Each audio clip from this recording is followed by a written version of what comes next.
지난 7월 12일부터 베드로전서의 말씀을 읽으며 함께 은혜를 받고 있습니다. 주후 56년 베드로 사도가 이 베드로전서를 기록한 때인데요, 이때는 로마 네로 황제가 기독교에 대한 박해를 극심하게 행하던 때였습니다. 이런 박해를 피하여서 뿔뿔이 흩어져 그런 흩어진 가운데서도 믿음을 지키며 살아가는 성도들에게 사도 베드로는 오늘 이 베드로전서를 기록해서 그들의 신앙을 격려하고 어려운 때 이 고난을 이겨내는 신앙의 길을 지도하고 있는 말씀이 바로 오늘 이 본문의 말씀입니다. 우리가 겪는 고난은 사실 어렵지 않은 것이 없습니다. 그러나 그 고난을 왜 당하느냐, 어떻게 고난을 극복하느냐에 따라서 사람들이 겪는 고난의 정도는 각각 다르다고 생각이 됩니다. 우리가 성경에서 고난받은 사람, 그럼 제일 먼저 떠올리는 사람이 욥입니다. 욥은 하루아침에 그 많던 재산을 다 잃고 자녀들 다 잃고 가족들, 주변 사람들을 다 잃습니다. 그리고 몸의 건강도 잃었습니다. 그를 격려한답시고 찾아온 세 친구가 있었습니다. 엘리바스, 빌닷, 소발이라고 하는 사람들이 그들이었습니다. 근데 욥기서 22장의 말씀을 보면 그를 찾아온 친구 가운데 한 사람 엘리바스가 욥을 향하여서 권면한답시고 하는 말이 욥을 상당히 욥을 빈정거리면서 하는 말씀, 욥기서 22장에 이렇게 기록되어 있습니다.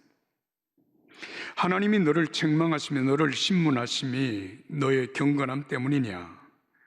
내 악이 크지 아니하냐? 내 죄악이 끝이 없느니라. 그러므로 올무들이 너를 둘러있고 두려움이 갑자기 너를 엄습하여 하며 어둠이 너로 하여금 보지 못하게 하고 홍수가 너를 덮느니라. 사람이 너를 낮추거든 너는 교만했노라고 말하여라. 하나님은 겸손한 자를 구원하시리라. 사실 이 말씀을 조금만 생각해 보게 되면, 아니, 고난받는 자기 친구에게 어떻게 이렇게 매몰차게 말을 할 수 있을까 생각이 됩니다. 이런 친구의 빈정거림 앞에서 욥은 조금도 주저하지 아니하고 단호하게 담담하게 말합니다. 그게 욥기 23장 말씀 중에 있습니다. 나는 잠잠히 있지 않겠네. 물러서지 않을 걸세. 나의 항변은 정당하네. 하나님이 나를 이렇게 대하실 수는 없어. 공정하지 않아. 그러나 내가 가는 길을 그가 아시나니 그가 나를 단련한 후에는 내가 순금같이 되어 나오리라. 할렐루야. 정말 아멘이 나오는 말씀입니다. 욥은 고난을 하나님의 사람으로 연단받는 과정이라고 생각했습니다. 내가 이 연단의 과정을 거치게 되면 순금같이, 개역성경에는 정금같이라고 하는 말을 하고 있습니다. 순금같이 되어 하나님 앞에 서게 될 것이라고 그렇게 말합니다.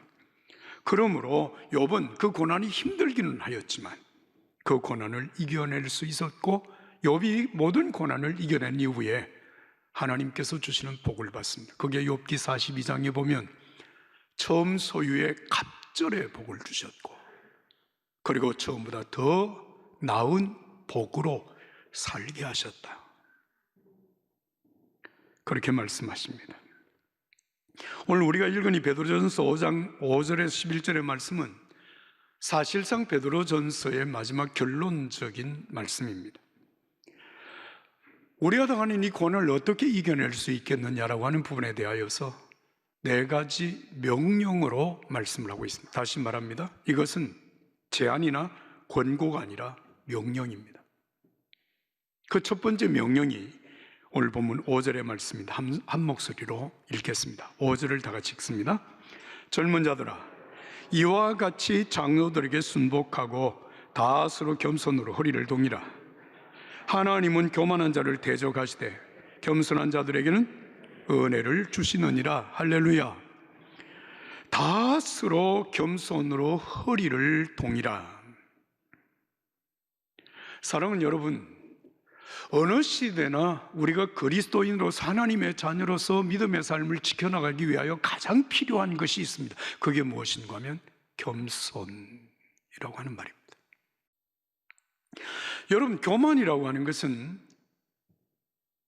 자기 자신을 하나님의 자리로 올려놓는 것입니다. 그래서 자신이 모든 것의 기준이 되고 모든 선 자체가 바로 자신이 되는 것입니다.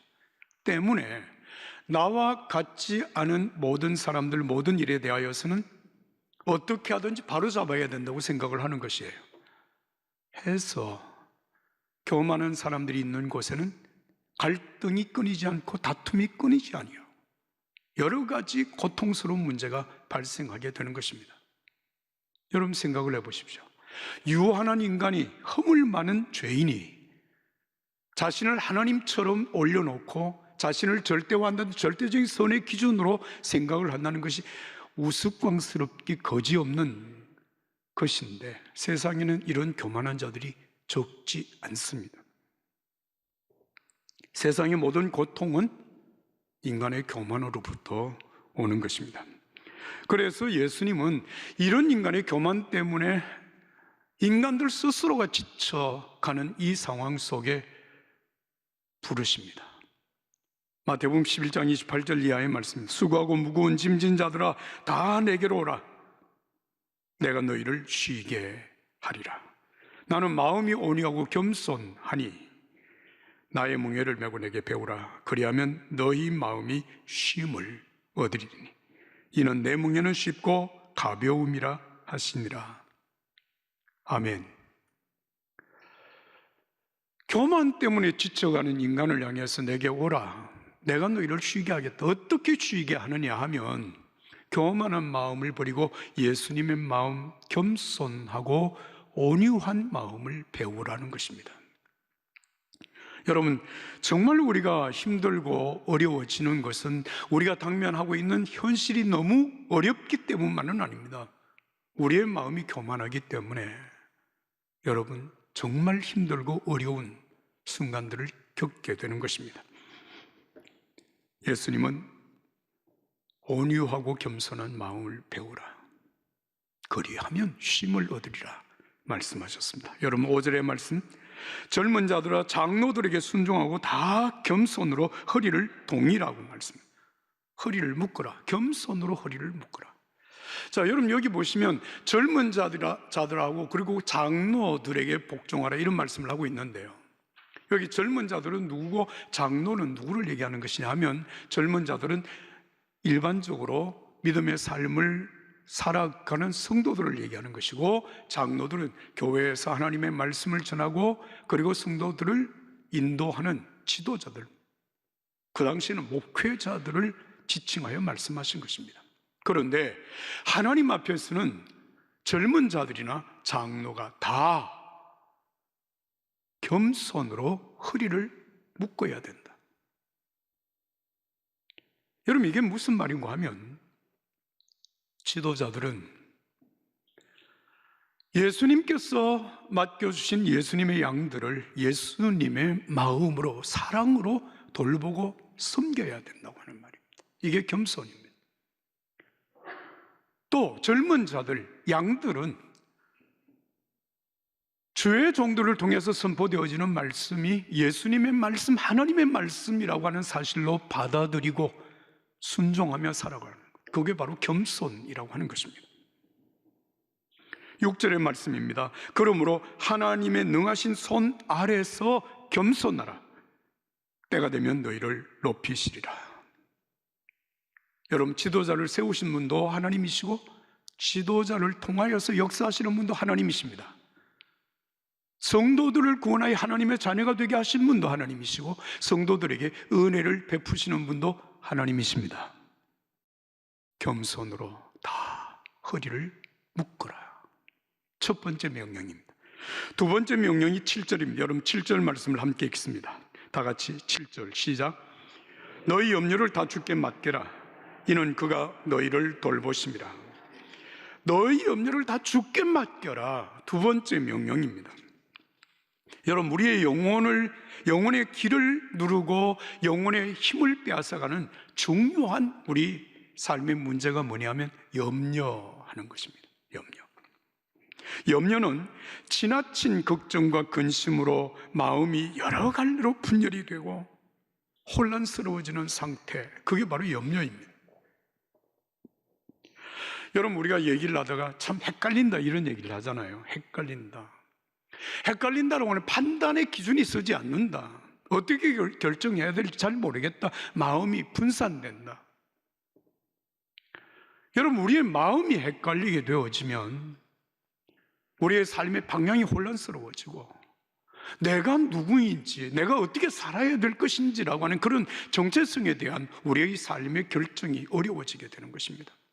염려를 오랫동안 하게 되면 여러분 그 인생은 피폐해지게 되는 것입니다. 그러므로 성경은 우리에게 끊임없이 하시는 말씀이, 따라서 합시다. 염려하지 마라. 염려하지 마라. 끊임없이 이 말씀을 하고 있습니다. 예수님께서 마태복음 6장에 이렇게 말씀하십니다. 그러므로 염려하여 이러기를 무엇을 먹을까, 무엇을 마실까, 무엇을 입을까 하지 말라. 이는 다 이방인들이 구하는 것이라. 너희 하늘 아버지께서 이 모든 것이 너희에게 있어야 할 줄을 아시느니라. 할렐루야. 그렇습니다. 여러분, 우리가 무엇을 걱정하고 무엇을 염려하는 것입니까?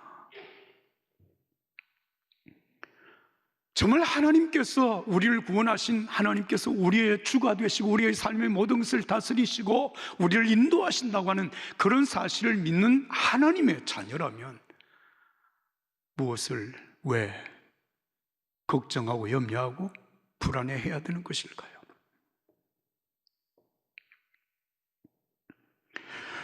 예수님께서 이 말씀을 하시면서 공중에 나는 새를 보아라, 들에 핀 백합화를 보아라.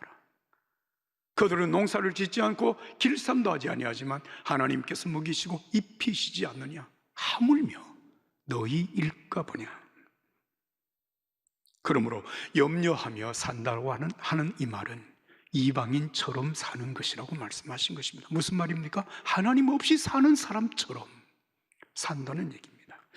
빌립보서 4장 6절의 말씀, 아무것도 염려하지 말고 다만 모든 일에 기도와 간구로 너희 구할 것을 감사함으로 하나님께 아뢰라. 그리하면 모든 지각에 뛰어난 하나님의 평강이 그리스도 예수 안에서 내 마음과 생각을 지키시리라. 아멘입니다. 그런데 여러분, 우리가 하나님을 못 믿어서가 아니지만 때로는 우리 마음속에 염려가 생깁니다. 불안합니다. 두려움이 있습니다. 내게 당면되어진 이 과제가 너무 크고 이 과제를 감당하기에 내가 역부족이라고 하는 사실을 깨달을 때 걱정이 되고 염려가 되는 것입니다. 염려하지 않는 것과 여러분 삶을 무책임하게 산다고 하는 것은 전혀 다른 것입니다. 믿음의 사람은 염려하고 불안해하고 두려워하기보다 기도하고 감사함으로 살아가는 삶입니다. 언제나 하나님은 우리의 도움이 되십니다. 그 하나님이 우리와 함께 하십니다. 그러므로 염려하지 말라. 너희 염려를 다 주님께 맡겨라. 두 번째 명령입니다. 순종하시기를 바랍니다. 세 번째 명령은 8절 말씀, 여러분 8절 말씀을 한 목소리 읽겠습니다. 근신하라, 깨어라. 너희 대적마귀가 우는 사자같이 두루다니며 삼킬 자를 찾나니. 근신하라, 깨어라. 자, 여러분 혹시 TV를 보시다가 동물의 왕국이라고 하는 프로그램을 보신 적이 있습니까? 동물의 왕국 들어는 보셨습니까? 예. 아프리카 그 광활한 초원에 풀을 뜯고 있는 그 짐승들을 보면 그렇게 평화롭게 보이잖아요. 행복하게 보이잖아요. 그런데 여러분, 이 광활한 그 아프리카 그 초원에 살고 있는 이 짐승들에게는 먹이 사슬이 아주 촘촘히 엮어져 있습니다. 그래서 잡아먹고 잡아먹히는 이 관계가 끊임없이 이어지게 되는 것입니다. 그런데 오늘 이 성경 본문 말씀 8절을 보면 너희 대적마귀가 우는 사자같이 두루다니며 삼킬 자를 찾는다, 이렇게 표현을 했어요. 믿음의 사람들을 공격하는 사탄을 우는 사자가 삼킬 자, 다시 말하면 여러분, 사냥을 하기 위해서 달려드는 것과 같다는, 그렇게 말씀을 했습니다. 한 번은 그 동물의 왕국을 보는데요, 이 사자들이 사냥하는 모습을 이렇게 비춰줬어요. 암사자들이 사냥을 할 때는 절대로 한 마리가 사냥하지 않습니다. 암사자는 4명, 4마리, 5마리가 이렇게 함께 공동 사냥을 합니다. 얼룩말을 사냥을 하는 것을 보았는데요, 얼룩말떼가 쫙 수백 마리, 수천 마리가 풀을 뜯고 있는 거예요. 그러면 이 암사자들이 사냥을 하기 위해, 얼룩말을 사냥하기 위하여서 접근을 합니다. 이렇게 쭉 사방으로 흩어져서 사자가 몸을 낮추어서 아주 조용하게 목표물에 접근을 합니다. 최대한으로 접근을 하고 난 다음에 리더격이 되는 사자 한 마리가 울음소리를 냅니다. 사자 같죠? 이렇게 소리를 내는 그 소리가 공격하는 신호입니다. 그러면 4-5마리의 사자가 쫙 뛰어듭니다. 한 마리에게 집중적으로 공격을 합니다. 자, 그 사냥에서 여러분, 사자들의 밥이 되는 얼룩말이 있는가 하면 여러분, 피해서 살아나는 얼룩말들이 있습니다. 어떤 얼룩말이 사자의 밥이 되고 어떤 얼룩말들이 살아가는가 아십니까? 공격을 당하는 얼룩말이 자기가 살겠다고 이리 뛰고 저리 뛰고 그냥 사방으로 돌아다니다 보면 사자의 밥이 되는 것은 시간 문제입니다. 반드시 죽습니다. 그런데 여러분, 이 얼룩말들이 자기들의 무리 속으로 뛰어들어가면 사자는 절대로 그를 사냥하지 못합니다. 얼룩말의 무리 속에 여러분, 사자는 공격하지 못합니다. 그래서 사자가 공격을 제일 먼저 하는 일이 거리를 이격시키는 것입니다.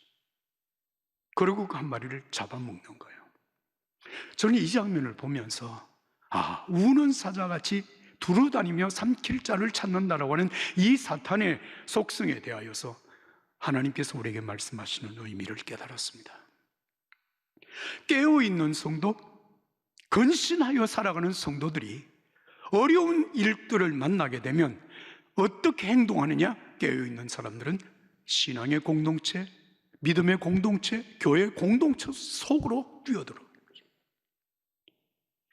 그래서 믿음의 형제 자매들과 함께 기도하고 함께 예배하고 함께 격려하고 함께 위로하고 새 힘을 얻어서 다시 세상을 향하여 나아가는 것입니다. 이 사실이 사도행전 4장 23절 이하에 기록이 됩니다. 여러분, 베드로 사도와 요한 사도가 예수 그리스도의 복음을 전하다가 사람들에게 협박을 당하고 위협을 당하고 박해를 받습니다. 지친 몸으로 그들이 찾아가는 곳은 교회였습니다. 교회 가서 자기들이 당한 모든 일을 다 쏟아냅니다. 같이 나눕니다. 그리고 그 얘기를 들은 교회가 함께 소리 높여 기도합니다. 기도하는 중에 성령의 충만함을 받고 다시 힘을 얻고 여러분, 세상을 향해서 달려나가는 사도들의 모습을 사도행전 4장 23절 이하에 우리가 확인할 수 있습니다. 사도행전 12장에서는 여러분, 야고보 사도가 순교를 당하고 난 다음에 여러분, 박해자들이 사도 베드로를 잡아서 감옥에 가둡니다. 날이 새면 사도 베드로가 목베임을 당하는 순교 직전에 놓여 있는 그 상황 속에서 교회는 함께 모여 밤새워 기도합니다. 베드로 사도를 구원해달라고 기도하는 그 가운데 하나님께서 역사하심으로 사도 베드로가 기적적으로 여러분 감옥에서 탈출을 했는데요, 탈출을 한 사도 베드로가 찾아간 곳이 어딘지 아십니까? 밤을 새워 기도하고 있는 교회였습니다. 교회에 가서 그 기적적인 탈출을 허락해 주신 하나님의 역사를 함께 나누고, 그리고 함께 기도합니다.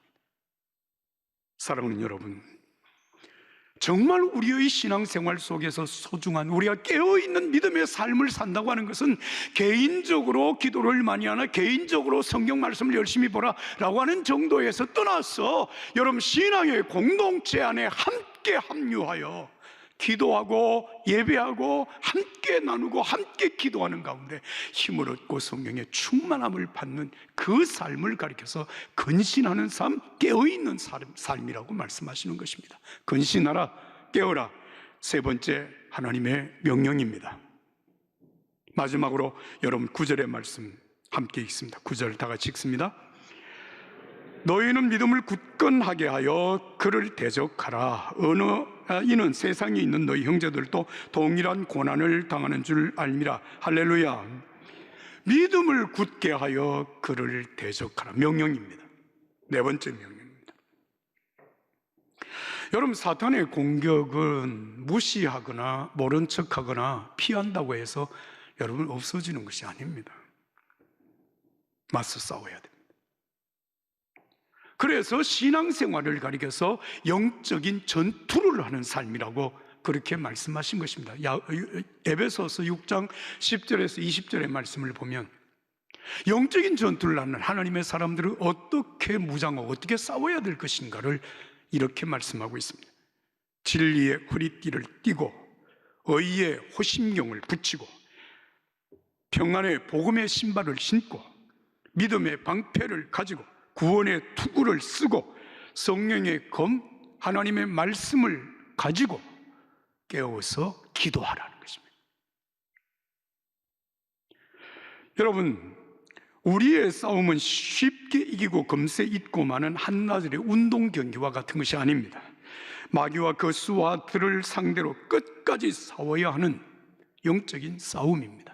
나는 이 영적인 싸움에서 여러분들이 모두 승리하게 되기를 예수님의 이름으로 축복합니다. 여러분, 우리들에게서 최고의 무기, 그것은 예수님의 이름이고 예수님의 말씀입니다. 예수님의 이름으로 기도하십시오. 예수님의 이름으로 악한 사단을 대적하여 명령하십시오. 사탄아 물러가라! 사탄아 물러가라! 담대하게 예수의 이름으로 명령하십시오. 우리 하나님께서 우리에게 반드시 승리하게 하실 줄로 믿습니다. 여러분, 고난은 받지 않을 수 있다면 그건 참 축복입니다. 그러나 고난은 누구에게나 있습니다. 죄 때문에 받는 고난은, 여러분, 성경은 결코 우리들에게 좋은 것이라고 말하지 않습니다. 죄 때문에 고난 받지 말라. 의를 위하여 박해를 받는 자, 예수님의 이름 때문에 박해를 받는 자, 그는 복이 있다. 마땅히 우리가 이겨내야 될 고난이라고 예수님 말씀하시면서 우리들에게 고난을 이겨내는 4가지 명령을 오늘 함께 들었습니다. 함께 따라서 하겠습니다. 하나님의 능하신 손 아래서 겸손하라. 염려를 다 주께 맡기라. 근신하라, 깨어라. 믿음을 굳게 하여 그를 대적하라. 이 4가지입니다. 겸손하라, 주께 맡겨라, 근신하고 깨어라, 대적하라. 사랑하는 여러분, 하나님이 우리에게 주신 것은 모든 것이 좋은 것, 선한 것이라 하였습니다. 우리가 하나님의 말씀을 붙들고 하나님 앞에 기도하면 그 어떤 어려움도 우리를 걸려 넘어지게 하는 걸림돌이 아니라 그것을 딛고 넘어가게 하는 디딤돌이 되는 것입니다. 고난이라고 할지라도. 사랑하는 여러분, 이 고난을 이김으로 십자가를 지고 죽으시고 부활하심으로 영원한 영광을 얻으신 예수님의 영광의 대열에 합류하는 저와 여러분들이 되기를 예수님 이름으로 축복합니다.